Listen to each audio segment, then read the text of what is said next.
Alô, pessoal, mais uma vez aqui da Livraria Vozes, Salvador, Bahia, Rua Carlos Gomes, 698A, entre o edifício Garagem e o Procon, para mais um bloco de bioética. E seguindo o nosso papo, o professor Ronaldo Ferreira, fique à vontade, você que manda. Eu, mano, nada. Nada, mano. Bom, as principais abordagens, se a gente for para uma questão técnica, seria utilitarista, a gente já falou. Sim. A questão da ética do dever, de Kant, né, que é forte aí. Sim.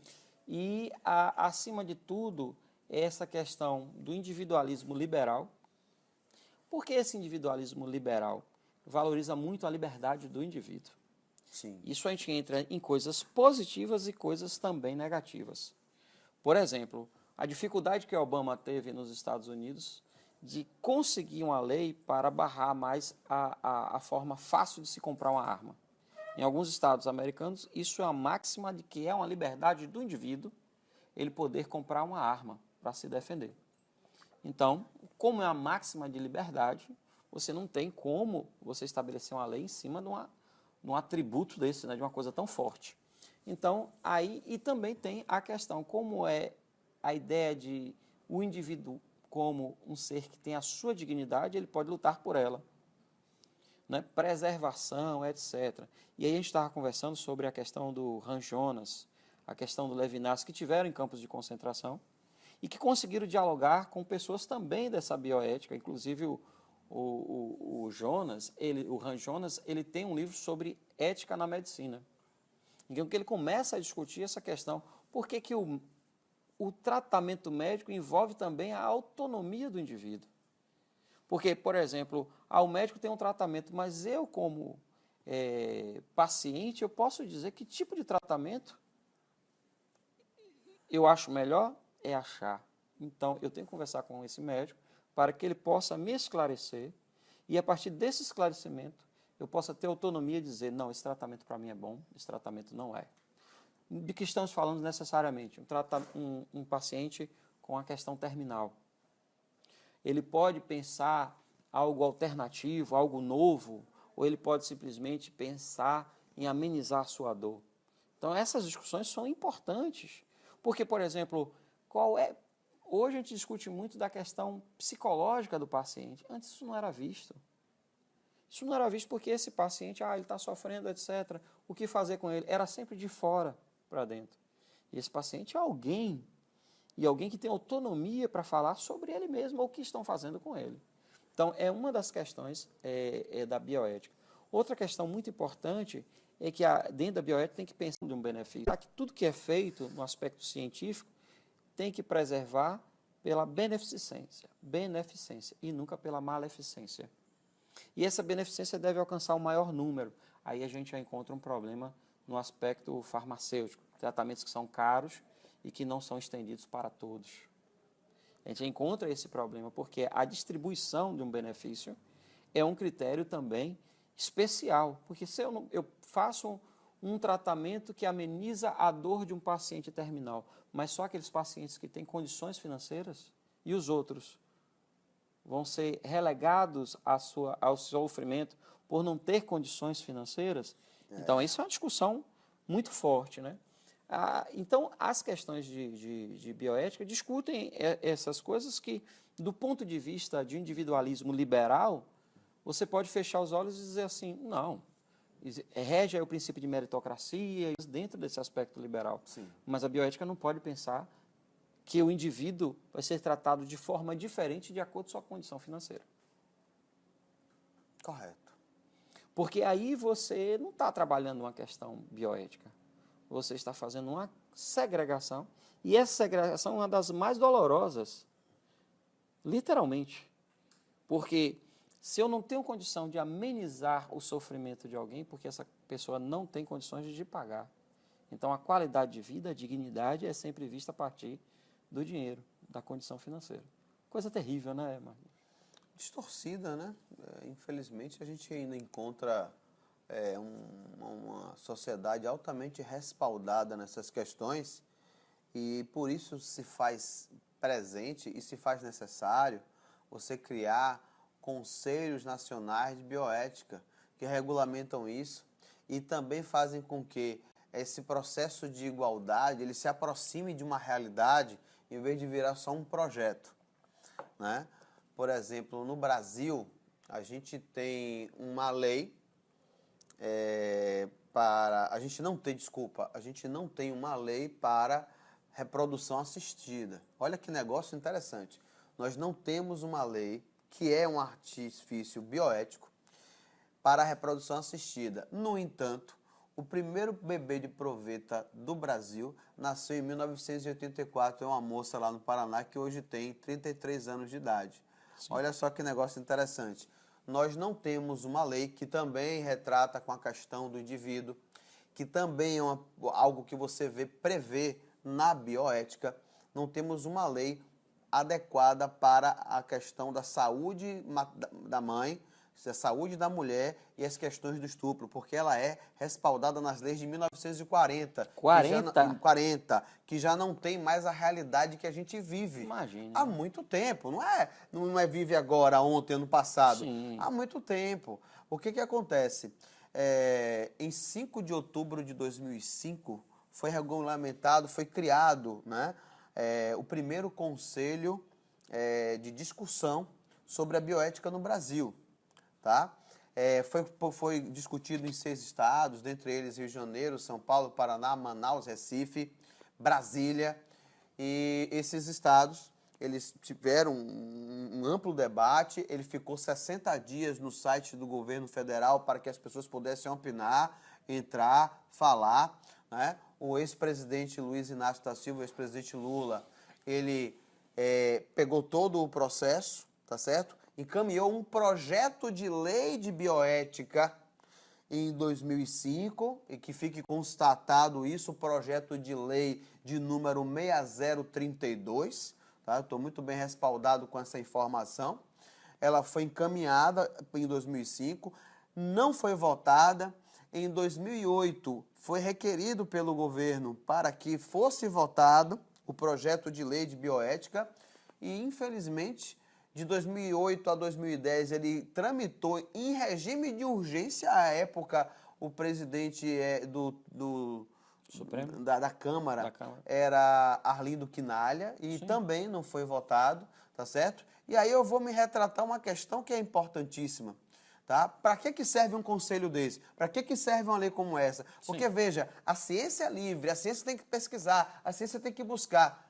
Mas a tecnologia, que é a aplicação da ciência, ela tem que ser regulamentada. Porque se você pega assim, tem Dolly, olha Dolly ali, que legal, Dolly é uma aplicação tecnológica. Dolly, gente, só para você saber, Dolly, a bezerrinha, né? A bezerrinha, sim, Dolly, sim. Ela foi... ovelhazinha. A ovelha, né? Desculpa. A ovelha, Dolly, ela foi produto de uma questão genética, né? A engenharia genética trabalhou em cima disso, mas ela é produto de 277 tentativas frustradas. 277 aberrações. Ainda assim, Dolly morre aos 6 anos de idade, e ao morrer aos 6 anos de idade, morre com artrite reumatoide, coisa que só dá em um outro, né, com 12 a 13 anos de idade. Então, são coisas que a gente tem que olhar, porque assim, a clonagem humana é possível? Gente, arguir sobre isso é fácil. É claro que é possível. Nós temos tecnologia para isso. Mas por que não? Porque agora a questão não é eu não tenho técnica para isso. Eu tenho. Sim. Não é eu não posso porque eu não tenho técnica. Não, eu não posso porque eu não devo. Porque é uma questão ética. Você fazer experimento com seres humanos dessa forma, lesiva, agressiva, ignóbil. A gente não pode pensar dessa forma, desse jeito, porque assim, para que serve a lei? Ela serve para regulamentar. A França tem isso regulamentado em 1982 com François Mitterrand. E aí a gente tem aqui agora, 2005, o ex-presidente Lula mandou o projeto de lei que tramitou até 2010, não foi votado. Aí hoje, aí eu quero deixar isso aqui registrado, hoje nós temos uma calamidade pública que é uma bomba na ala da bioética. Qual é? Que bomba é essa? Que informação é essa? Eu vou lhe dizer. Nós temos agora uma seção de direitos na Amazônia, que está sendo, a gente vê agora um monte de gente escrevendo no Facebook, nossa, está destruindo a Amazônia, que terrível, nós tínhamos que brigar para a aprovação do Conselho Nacional de Bioética conseguir colocar esse projeto de lei em vigor, porque essa lei limita esse tipo de abuso. Como em 1971 o Conselho de Bioética limitou os abusos com aquelas pessoas em Tuskegee.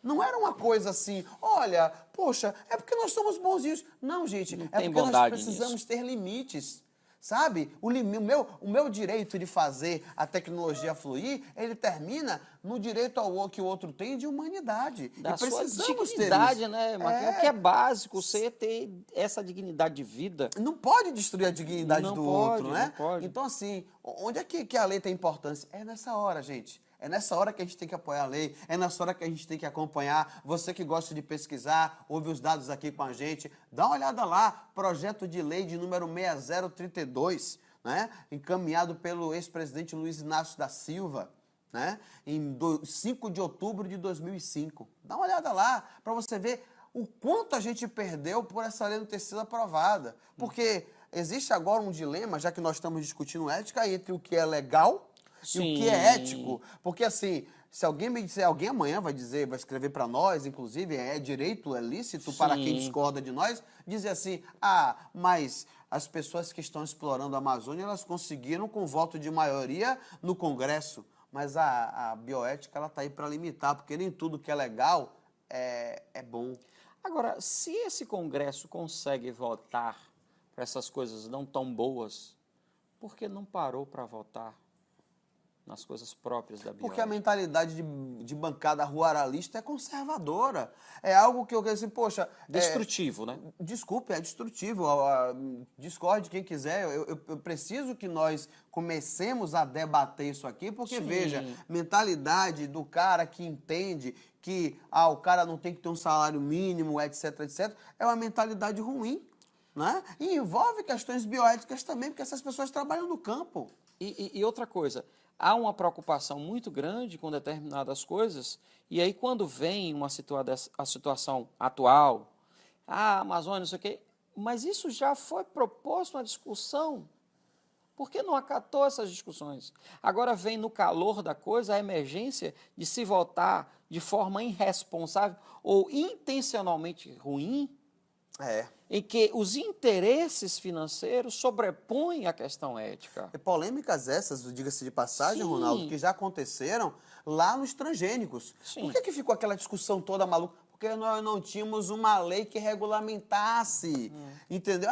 Porque lá no Ministério de Ciência e Tecnologia nós temos um departamento, mas nós não temos leis que regulamentem, gente. O grande problema é esse.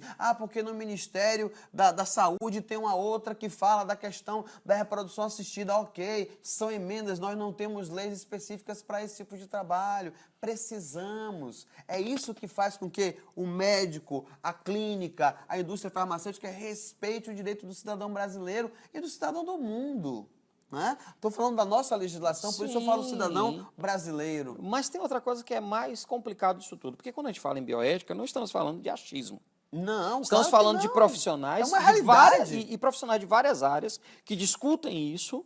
Não é? Você tem aí filósofos trabalhando na questão ética, cientistas sociais, médicos, biólogos, veterinários. Exatamente. Pessoas que trabalham com a genética. Então, você tem uma gama de profissionais competentes discutindo isso, que vai para a mão de parlamentares que são nossos representantes e que não votam isso porque simplesmente não interessa isso. Então, que triste isso. Aí eu pergunto, se isto não interessa, o que interessa e a quem interessa não votar isso? Essa é uma discussão para a política depois. Mas vamos dar uma encerradazinha agora? Vamos dar uma encerrada. Porque o negócio ficou quente aqui.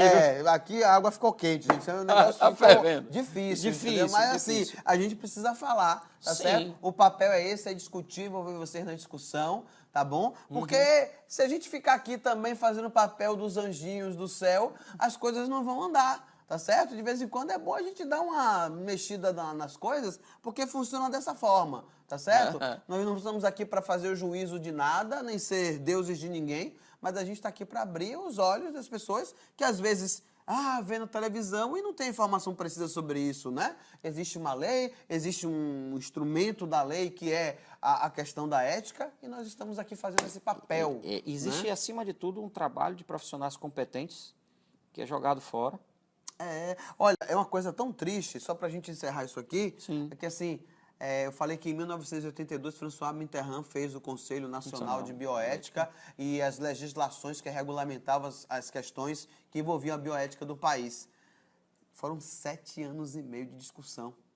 Foram pessoas em portas de igreja, de hospital, na rua, farmácias, shopping center não sei. Desculpa, Shopping tem gente que discute. Foi de brincadeira. Foi de brincadeira, porque foi uma maneira mais genérica de falar. Mas foi em tudo que é canto, gente. As pessoas foram às ruas discutir. E essa discussão... Dá uma pesquisada nisso, porque talvez tenha sido uma das estruturas de construção da bioética mais longas da Europa. E eles levaram 7 anos e meio, profissionais de todas essas áreas. Sim. Agora, a questão lá é a seguinte, por que em grande parte funciona, eu não vou dizer totalmente, porque não é totalmente, mas por que em grande parte funciona? Porque depois de toda a discussão, foi acolhida pela sociedade e foi aprovado como lei. E quando ela é discutida por mim, por você, por todos nós, funciona. Há uma cobrança maior em quem vai votar. Claro, funciona, passou por mim, eu sei do que você está falando. Tá você certo? não vai votar uma coisa que eu desconheço. Pois é. Um beijo, pessoal. Valeu. É assim mesmo, de vez em quando é no quente. Um abração. Abraço.